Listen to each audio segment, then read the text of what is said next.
Bienvenue aux collégiens des classes de 3e du collège Charlotte Delbault de Tronget pour ce qui constituera notre 4e séance consacrée à la séquence 7 d'histoire intitulée La France des années noires, la défaite et la collaboration 1940-1944, et le moment est venu de rentrer dans le cœur de notre sujet et d'étudier les dramatiques conséquences de la défaite de juin 1940.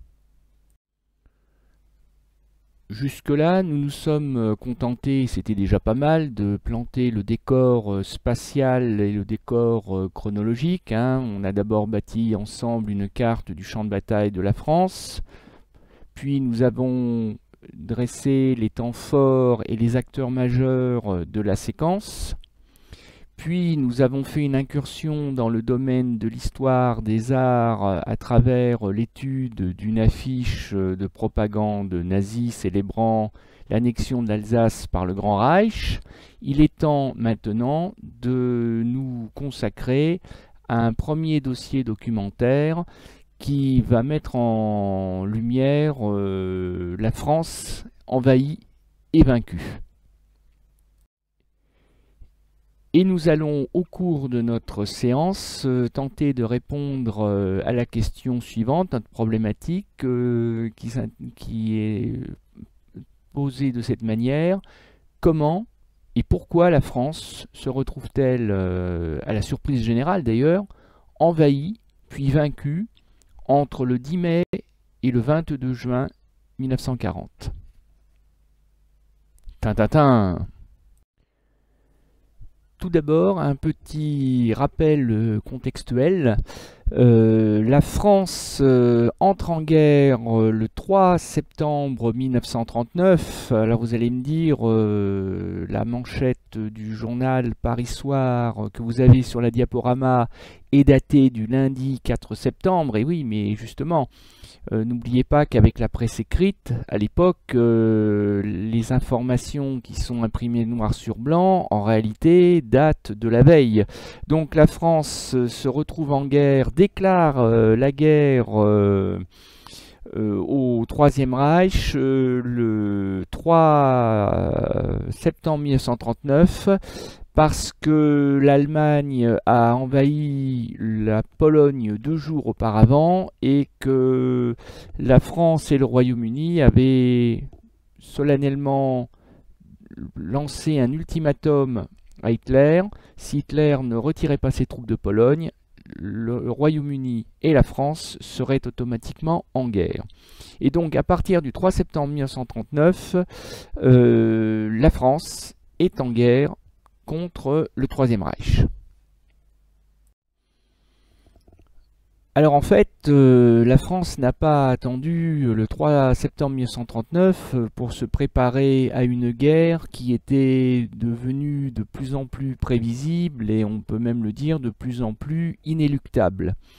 Et en fait, depuis les années 20, la France avait commencé à construire une ligne de défense réputée infranchissable, que l'on finira par appeler la ligne Maginot, M-A-G-I-N-O-T, du nom de l'ancien combattant devenu ministre de la guerre, et qui, aujourd'hui on dirait ministre des Armées, et qui s'était bien juré que plus jamais l'Allemagne ne constituerait une menace pour la France, que plus jamais l'Allemagne ne serait en mesure d'envahir la France, et qui avait donc fait voter d'immenses crédits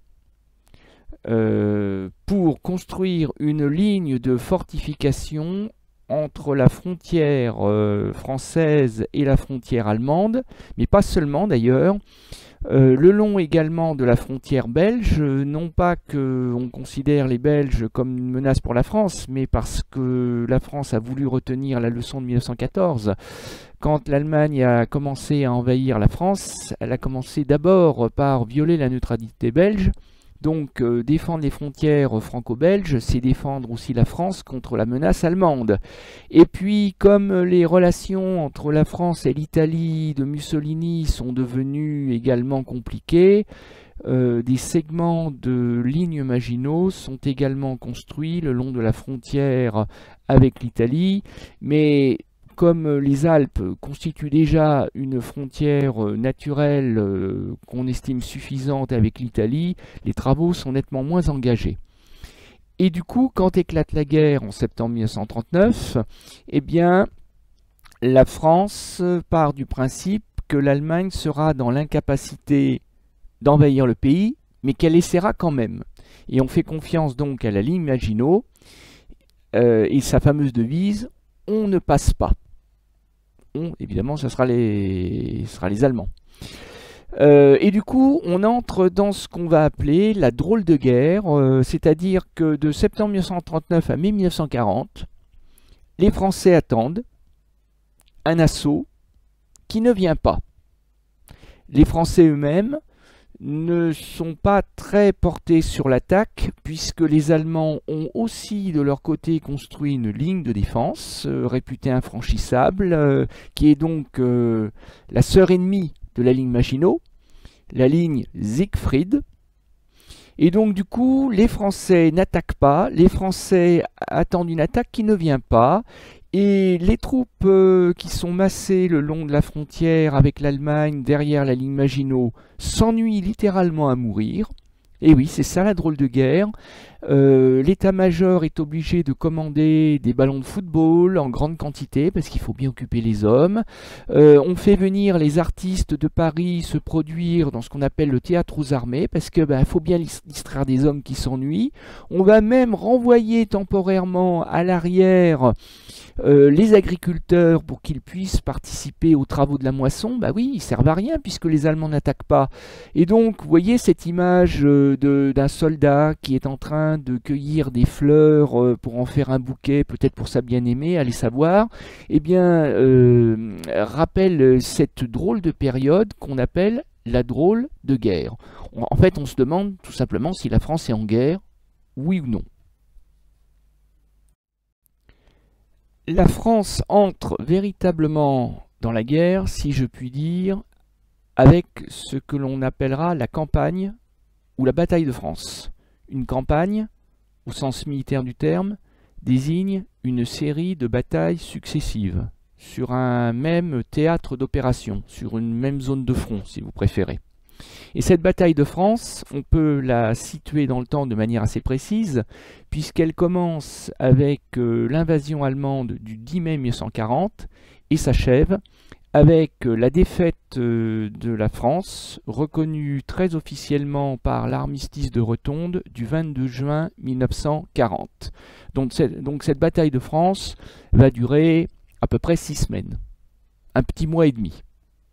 C'est une défaite foudroyante pour la France et une victoire foudroyante pour le Troisième Reich et son allié italien. Sur cette diapositive, j'ai fait un copier-coller de ma source principale, c'est-à-dire mon ami Wikipédia, et je vous ai mis quelques photos marquantes de la bataille de France, avec les chars allemands qui pénètrent dans le territoire français, les troupes allemandes qui défilent triomphalement sous l'Arc de Triomphe sur les Champs-Élysées à Paris donc, alors que des soldats français sont au garde à vous dans leur ligne fortifiée dans leur défense fortifiée de la ligne Maginot. Ils sont totalement inutiles puisque vous allez le voir, ils ne vont pas être attaqués par les Allemands. Des Britanniques, c'est la photo en bas à gauche, reconnaissable à leur célèbre casque d'acier Brodie, qui, la tête basse, rembarque piteusement sur les plages de Dunkerque en abandonnant tout leur matériel pour essayer de sauver ce qui peut l'être de la défaite. Et puis des chars français englués, enlisés dans un bourbier et qui là encore vont pas servir à grand chose.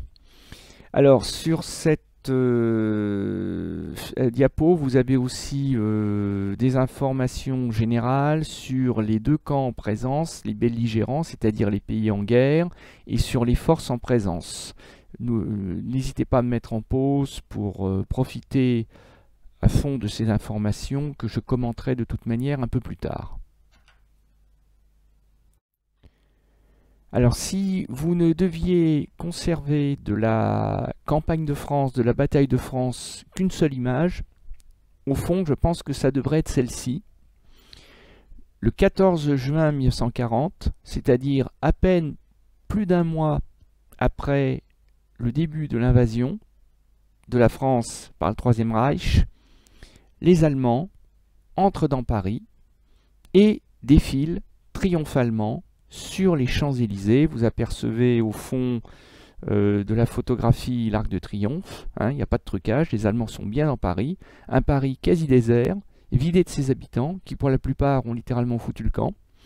Et finalement, Hitler va réussir en un peu plus de 4 semaines un véritable tour de force, puisqu'il va parvenir à réaliser ce que les Allemands de l'empereur, du Kaiser Guillaume II, n'avaient pas réussi à faire en plus de 4 années de guerre, entre 1914 et 1918. On doit ces photos qui sont d'époque et qui sont en couleur, ce qui est assez rare à l'époque. Les pellicules couleurs sont rares parce qu'elles sont très chères. On doit ces photographies au talent d'un photographe qui lui était resté à Paris à l'époque et qui s'appelait André Zouka.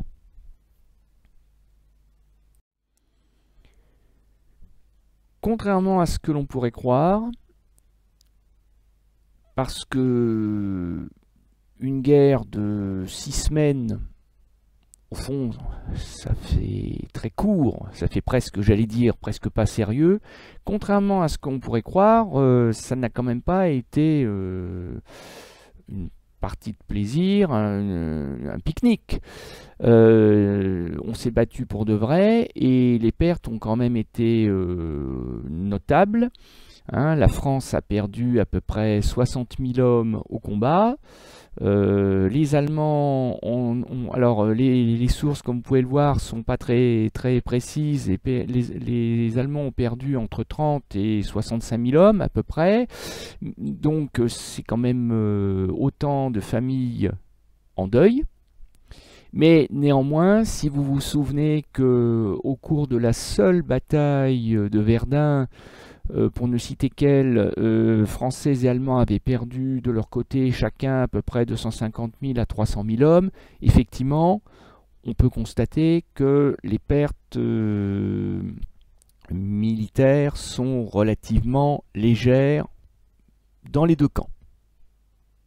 Quant aux pertes civiles, qui sont en bas de la petite vignette de droite de la diapo, eh bien elles ne sont pas négligeables non plus, mais elles sont relativement inférieures, puisqu'on dénombre à peu près une trentaine de milliers de civils français, belges, hollandais qui ont été tués au cours de ce que l'on appelle la bataille de France. Contrairement à ce que l'on peut également croire, parce que en fait cette bataille ou cette campagne de France est quand même très mal connue du grand public. Non seulement ça n'a pas été une guerre si peu meurtrière que cela, comme je viens de vous l'expliquer, mais en plus elle n'était pas, contrairement à ce qu'on pourrait croire, perdue d'avance par la France, parce qu'effectivement on se dit que une défaite aussi rapide, aussi spectaculaire, une telle raclée en à peine 6 semaines, eh bien forcément l'Allemagne avait l'avantage. Eh bien pas du tout, parce que si vous regardez les forces en présence, c'était pas gagné d'avance pour le Troisième Reich et c'était pas perdu d'avance pour la France, parce que en termes de forces en présence, eh bien il y a quand même un certain équilibre. Alors oui, les Allemands compte un petit peu plus de divisions que les Français et leurs alliés. Bon, 163 divisions contre 140 divisions pour les alliés franco-britanniques. Bon, c'est pas très décisif, une vingtaine de divisions en plus, évidemment, c'est pas mal de les avoir, mais c'est pas ça qui peut vous faire gagner une guerre. Je vous ferai remarquer qu'en ce qui concerne les chars, les Alliés franco-britanniques avaient l'avantage sur les Allemands. Et oui, et en plus, ce que ne vous dit pas la fiche Wikipédia, c'est que les chars français, notamment les chars B1, sont plus performants que les chars allemands de l'époque. Les chars allemands, les Panzer du début de la guerre, sont beaucoup moins performants, leurs obus sont moins perforants, simplement parce que les blindés français sont plus lourds et sont mieux protégés. Donc, à bataille de char contre char, il n'était pas dit que les Allemands devaient gagner. 3 300 000 hommes pour les Alliés, 3 350 000 hommes pour les Allemands. Et bien là encore, c'est pareil, il y a match nul. Les Allemands ne l'emportent pas en nombre sur leurs alliés, sur les Alliés, sur leurs ennemis, les Alliés. Alors par contre, effectivement, et c'est une des raisons de la défaite spectaculaire de la France, c'est que les Alliés ont très clairement un désavantage en ce qui concerne la maîtrise des airs, puisque là c'est net, la Luftwaffe, c'est-à-dire l'aviation militaire allemande, va dominer le ciel, et très largement, puisque les Allemands mettent en ligne près de 2 fois plus d'avions de guerre que les Franco-Britanniques, et en plus, c'est le contraire des chars, les avions allemands, notamment les Messerschmitt, notamment les Stuka, sont des avions plus performants que les avions notamment français. Les Anglais sont en train de mettre au point leur fameux cracheur de feu, le Spitfire, qui leur sauvera la mise lors de la bataille d'Angleterre quelques semaines après, en empêchant un débarquement allemand. Mais pour l'instant, il est produit en trop petite quantité pour rétablir un équilibre. L'une des grandes raisons de la défaite des Alliés en mai-juin 40, c'est effectivement la maîtrise des airs par l'Allemagne.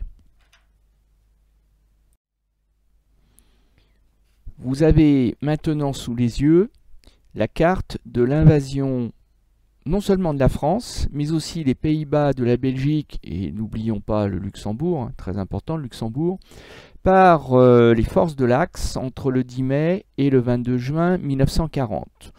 Je vous invite à me mettre sur pause le temps d'étudier en détail cette carte, surtout si vous n'avez pas eu à le faire dans le cadre du travail préparatoire.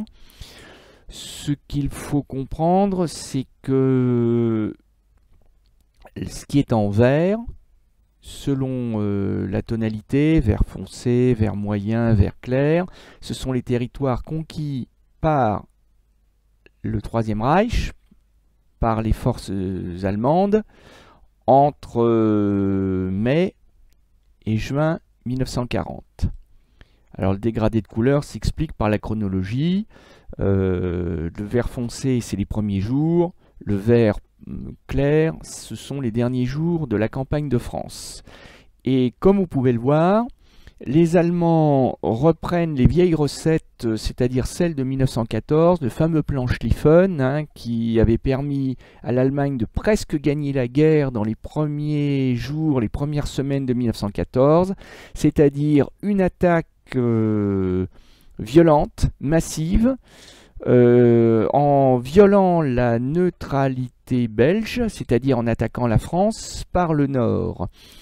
Avec une variante, malheureusement pour les Pays-Bas, pour les Hollandais, c'est que cette fois-ci, les Pays-Bas seront envahis, contrairement à 1914. Et du coup, les Allemands font presque triple coup de cette manière, parce que d'abord, ils attaquent très clairement le point faible de la défense occidentale, puisque la frontière du nord, c'est-à-dire la frontière franco-belge, est beaucoup moins bien défendue, donc ils attaquent par le point faible. Ensuite, En crevant le front dès les premiers jours, les Allemands vont séparer les Britanniques qui vont être enfermés dans la poche de Dunkerque. Ils vont séparer les Britanniques de l'armée française. Ce que les Allemands n'avaient pas réussi à faire en plus de 4 ans, entre 1914 et 1918. Là, ils réussissent à le faire en quelques jours. Et puis surtout, la fameuse ligne Maginot, celle qu'on ne passe pas, eh bien oui, bien sûr, on ne la passe pas, mais on peut la contourner. Et les Allemands contournent par le nord-ouest la ligne Maginot, qui ne sert strictement à rien, n'empêche pas l'invasion, et en plus fixe inutilement les meilleures troupes françaises pour rien. Donc voilà comment la France se retrouve à moitié envahie, et même plus qu'à moitié envahie, puisque quand cessent définitivement les combats, le 22 juin 1940, eh ben, les Allemands sont à Saint-Étienne et s'apprêtent à dévaler, à débouler dans la vallée du Rhône, bon, ce qu'ils ne feront pas puisque la guerre s'arrête à ce moment-là, mais les Allemands sont rentrés dans Moulins le 18 juin 1940. Donc là, très clairement, il n'y a pas eu de bataille, il n'y a pas eu de victoire, de miracle sur la Marne, hein. Il n'y a pas eu de victoire, de miracle sur la Seine, il n'y a pas eu de miracle ou de victoire sur la Loire. Si la guerre avait continué quelques jours de plus, c'est tout le pays probablement qui aurait été envahi. Et le plus triste, c'est pour vous dire un peu à quel point l'armée française est dans les choux en 1940, c'est que les Allemands ont été arrêtés pendant 3 jours, que l'armée française n'a pas su mettre à profit pour contre-attaquer d'ailleurs, et cet arrêt de 3 jours, en fait, s'explique par le fait que les Allemands avançaient tellement vite que le ravitaillement, notamment le ravitaillement des chars en essence, ne pouvait plus se faire. Donc ce qui a freiné les Allemands, paradoxalement, c'est leur trop grande rapidité à envahir la France. C'est pour dire.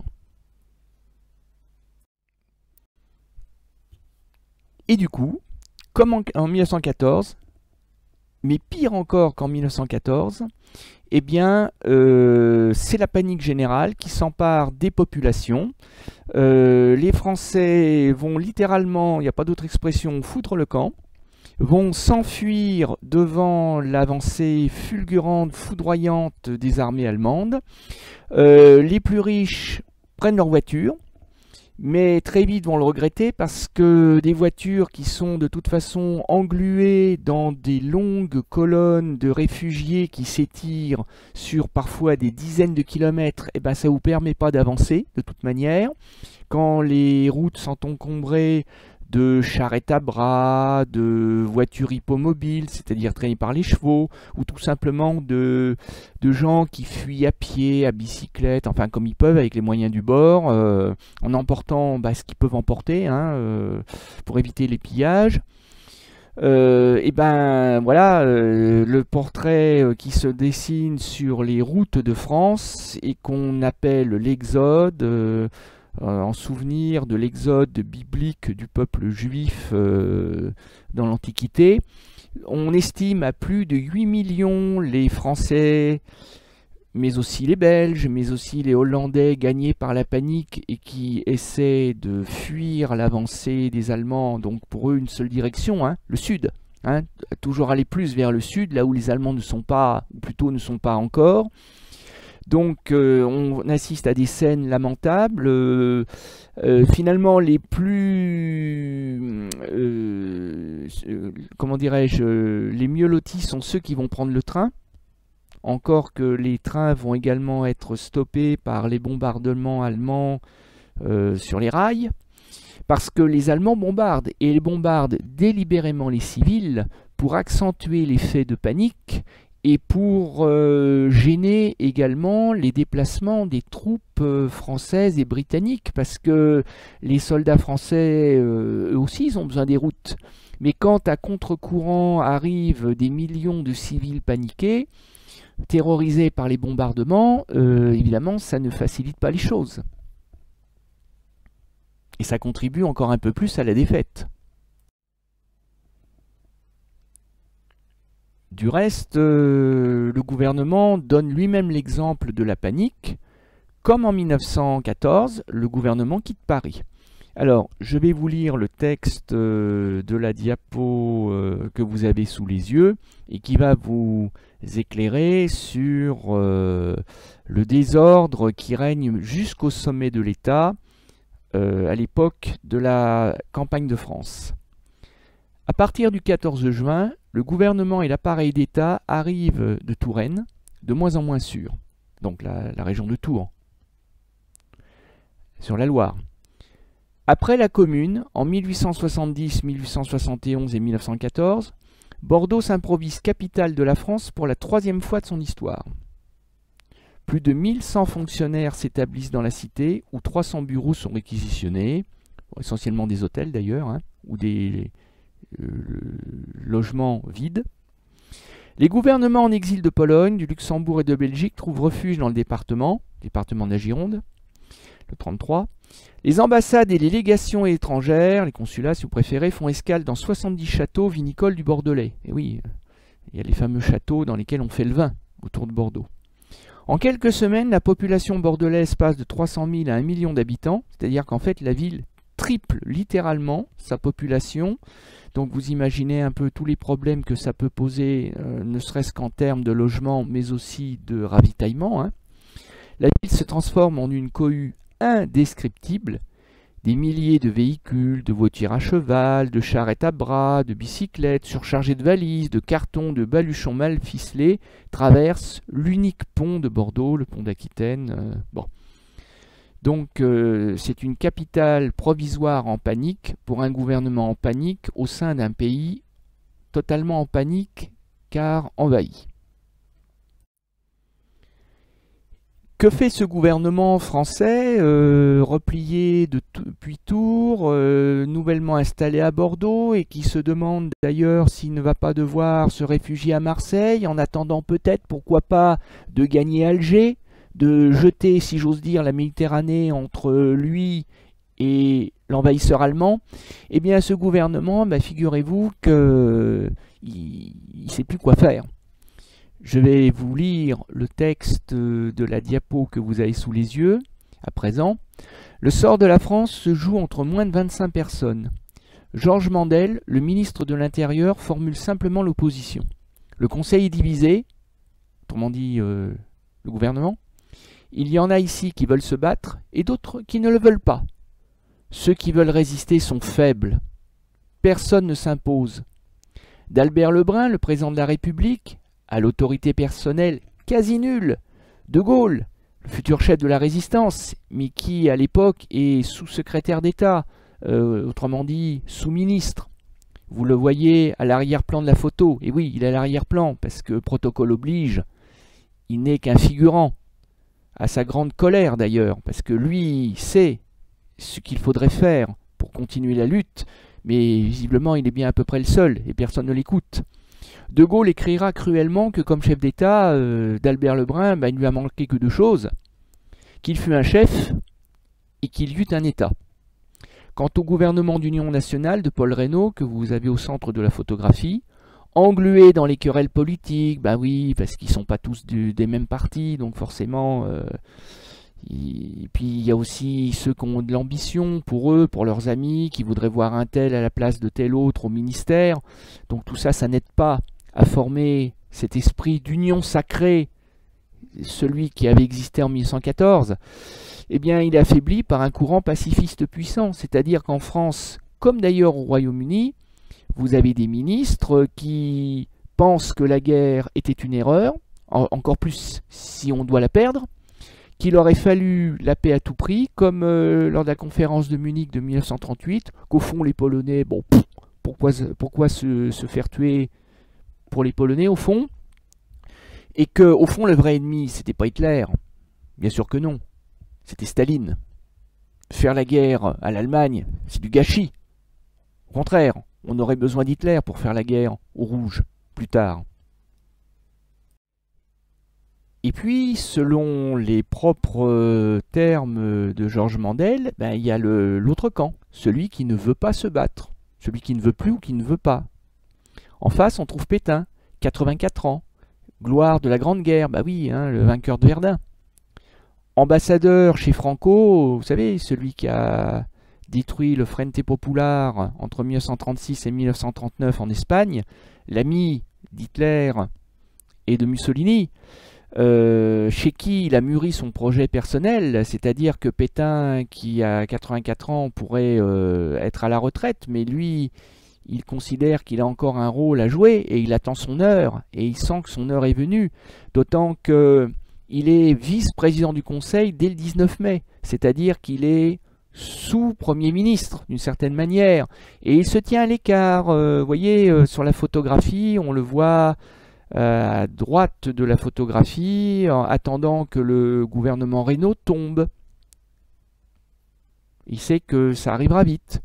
Ultra pessimiste, ça a toujours été son trait de caractère. Même pendant la Première Guerre mondiale, il est convaincu d'abord que la guerre est perdue et qu'il faut refonder un régime nouveau.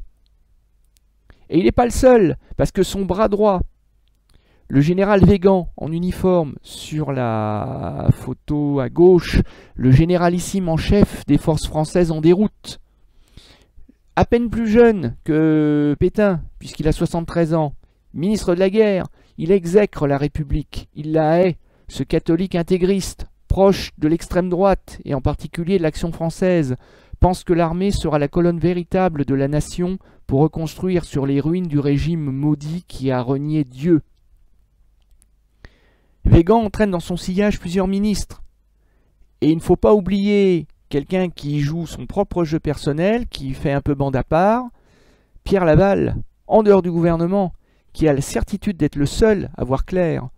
Son objectif, c'est porter Pétain au pouvoir, parce que si Pétain prend le pouvoir, lui-même prendra le pouvoir. Alors, il est grand temps de passer à l'exercice du jour. Et pour cela, bon, j'ai un peu décidé de changer un peu. Faut changer quand même de temps en temps d'exercice. Donc là, je vous propose un portfolio, c'est-à-dire un album photo. Ah, évidemment, c'est pas super joyeux, c'est pas des photos de vacances, hein, c'est sûr. Le portfolio, l'album photo de l'invasion allemande et de la défaite de juin 1940. Je vais vous demander de m'aider à légender les photographies que je vous ai sélectionnées. Il y en a 8. Donc je vous propose des légendes dans la consigne de travail. Retrouvez-moi la photo qui correspond le mieux à l'humiliation de la défaite, celle qui correspond aux 1,5 million de Français prisonniers de guerre par les Allemands, l'armistice de Rotonde, celui de 1940, dont on parlera dans la séance prochaine, Paris occupé, par les Allemands bien sûr, les Britanniques encerclés à Dunkerque, l'exode de millions de réfugiés, la perte de l'Alsace-Lorraine et cette ligne Maginot devenue complètement inutile. Donc mettez-moi en pause le temps de faire l'exercice à l'aide de votre fiche papier que je vous ai distribuée il y a cela quelque temps. Voici le corrigé officiel. Bon, je pense que c'était pas un exercice très difficile. Je pense que vous n'avez pas beaucoup d'erreurs, voire pas du tout. Donc la première photo, c'est les 8 millions de réfugiés français, belges, hollandais jetés sur les routes de l'Exode. La deuxième photo avec la tour Eiffel en fond et au premier plan un drapeau à croix gammée, à svastika, ça évoque Paris occupé par l'Allemagne nazie. Cet homme écrasé par le chagrin qui voit passer sous ses yeux, alors vous ne le voyez pas mais vous pouvez le deviner, des soldats allemands qui défilent triomphalement sur les Champs-Élysées et qui a une quarantaine d'années, c'est-à-dire qui a l'âge d'être un ancien combattant, qui a probablement souffert pendant 14-18 et qui se rend compte que son sacrifice et le sacrifice de ses amis morts, de ses frères d'armes morts au combat, finalement 20 ans plus tard n'a servi à rien, il est écrasé par le chagrin. Et il est humilié par la défaite. Cette photographie, elle a fait le tour du monde. Elle a été en photo, en une, du magazine américain Times. C'est pour vous dire si elle est parlante. Bon, la photo d'après, des soldats français désarmés, escortés par des soldats allemands en direction des camps de prisonniers. Bon, ça évoque effectivement la défaite militaire de la France. Hitler qui esquisse un petit pas de danse après la signature de la défaite, la reconnaissance de la défaite française. C'est évidemment la photographie qui symbolise le mieux l'armistice de Rotonde du 22 juin 40. On en parlera la prochaine fois. Les Britanniques encerclés sur les plages de Dunkerque, c'est la photo d'après. Les immenses bunkers, blockhouse, fortins, forteresses, appelez ça comme vous voulez, la ligne Maginot devenue inutile. Et enfin, la dernière image, j'espère que vous l'aurez reconnu, le coq tricolore qui se fait plumer, qui se fait balayer par le balai allemand, nazi, évoque évidemment la perte de l'Alsace-Lorraine. Alors, avant de se quitter, deux brefs rappels chronologiques, deux des dates que vous êtes censés apprendre et que je vous invite à mémoriser. Apprendre, c'est mémoriser. Donc le 10 mai 1940, c'est le début de l'invasion de la France par le Troisième Reich, début de l'Exode aussi. Et puis le 22 juin 1940, l'armistice de Rotonde imposé par Hitler à la France vaincue. Voilà, on a pratiquement fini. Bon, moi j'ai fini de mon côté. Je vous invite maintenant à lire, à découvrir, à mémoriser la trace écrite de cette séance, la leçon de cette séance intitulée La France envahie et vaincue. Donc mettez-moi sur pause, le temps de lire cette leçon à l'écran, ou alors lisez-la sur votre planche photocopiée. Je vous remercie, je vous souhaite une bonne journée et je vous dis à bientôt pour la prochaine séance qui sera consacrée au drame de l'occupation. Et oui, après l'invasion, place à l'occupation.